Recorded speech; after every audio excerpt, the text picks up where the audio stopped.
Hello boys and girls, lovers of all thing vintage and guitar related. It's Brad the Guitarologist with another really cool video this time. As you can see, we have more than one amplifier, which is a bit different than I usually start my videos off with, but I thought I would do this because I have a special situation. I happen to have four mid-1960s Harmony amplifiers all at once. One of these amps I got at that yard sale the other day, and you guys may recognize it. It's the smallest one over here, this little H400A. This one is already sold, and I wanted to go ahead and make this video. The rest of these are going to need some servicing, so I'm probably going to make a series of this, and in this video we will take a look at these four together, and then we will listen to this smallest one. We'll discuss a little bit of the differences here as well. Starting with the smallest one over here, this little H400A, the one that I have already sold and needs to be shipped out today, in fact. This is the smallest amp that was made under the Harmony brand, and it has a single 8-inch speaker, volume and tone, 3 inputs, and is a series filament amplifier. I have featured this model on my channel before and played through a couple different examples before with different guitars, and I will put links to those videos at the end of this video if you're interested. Moving along up the food chain here, the next one is the model H410A. The 410, as the name might imply, has a 10-inch speaker. You also get volume, tone, and you get tremolo with speed and intensity.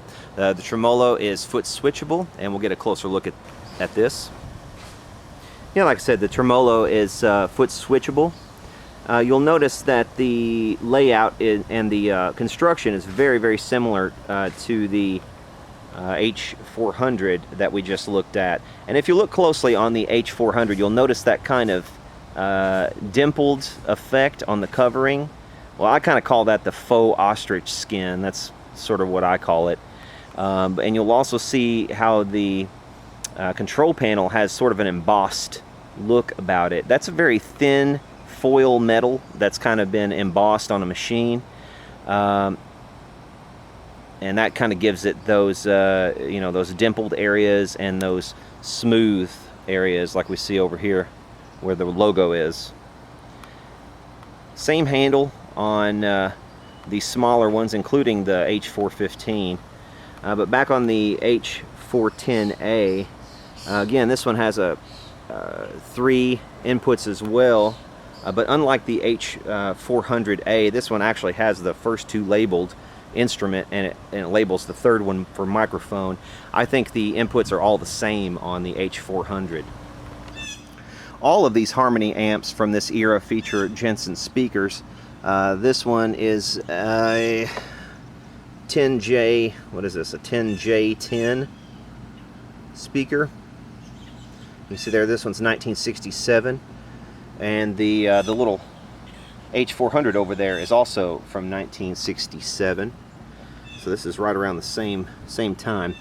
The tube complement is a 12AX7, I believe. I haven't pulled that tube, but I think that's what that is. A 6BQ5, which is still labeled Harmony, and a 5Y3. And this, I'm not sure what it is, but it is for the tremolo, and it's also original labeled Harmony. So this is like a single-ended amplifier with 6BQ5 output. Moving up the ladder for the 415 model, which we see right back there. This is kind of the mid-range among Harmonies, and I have featured an extensive video on a 415 before. During this series we will also have to service this one. The 415 that I featured on the channel before was a different example, and that one did not need any servicing. As you can see, it still has the 2-prong cord. There's the Jensen Speakers. We'll get a closer look at this one a little bit later in the series. The large one is a little bit different. This is the largest guitar amp that Harmony made. The H440 features multiple channels actually. This one is a guitar or bass channel with 2 inputs, volume and tone. The next one is guitar or microphone and accordion, volume and tone. And this one also has reverb and tremolo on this channel. Here's the reverb, which is foot switchable, and here's the tremolo with speed intensity, foot switchable. We have a neon light, 4 amp fuse, standby, and an on-off switch. Harmony, Chicago, Illinois. Now again, this is labeled Harmony, but this amplifier, unlike the other 3 that we've already looked at, is made by Valco. This is the only one that from this particular lineup with these cosmetics that was made by Valco. A lot of people see these and they assume, I think, on down the line that the rest of these were Valco, but they were not. The rest of these were made by Lectrolab, also known as Sound Projects in Chicago. So that's Sound Projects, that's Sound Projects, that's Sound Projects. This is Valco. You can tell this is Valco just by everything associated with it. The knobs in particular, the style of the reverb and tremolo is a dead giveaway. The fact that it uses that neon light right there is a dead giveaway. If you compare this to any other Valcos, you'll see what I mean. Here's the cardboard reverb tank, 2 12-inch speakers, and again, these are all Jensen 1966 22nd week on these, and they are C12PS speakers. This is a monster. This is actually a true twin amplifier. That is, it has dual outputs. You see the output transformer over there. You have a rectifier, a power section. Over here you have its own rectifier and power section with 6L6 GCs and its own output transformer going into one speaker.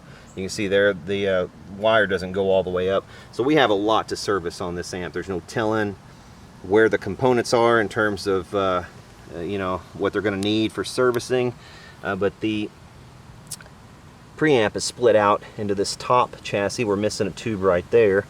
No telling what that was. Knowing my luck, that's probably the 6973 running the reverb. But this is going to be an amazing freaking amp when I'm done with it. Of that I promise you. And that we'll save this one for last of the series. But for now, let's give this little H400 a quick test, and then we'll call it a day on part 1 of our Harmony series.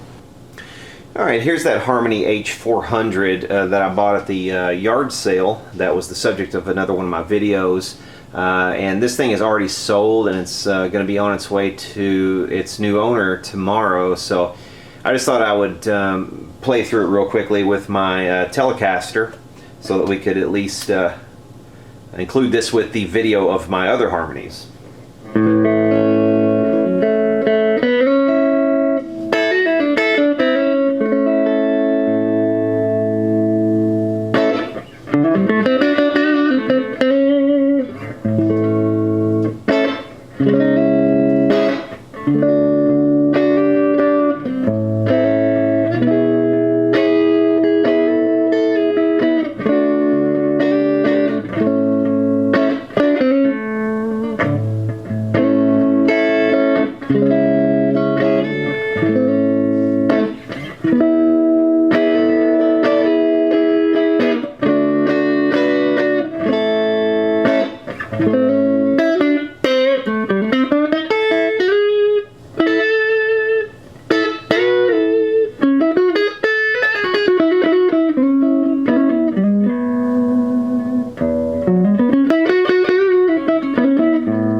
Alright, so that concludes part 1 of our series on these mid-60s Harmony amplifiers. Hope you've enjoyed this video. Please hit the subscribe button to get more in the future and to get the other amps in this series. And for now, y'all take care.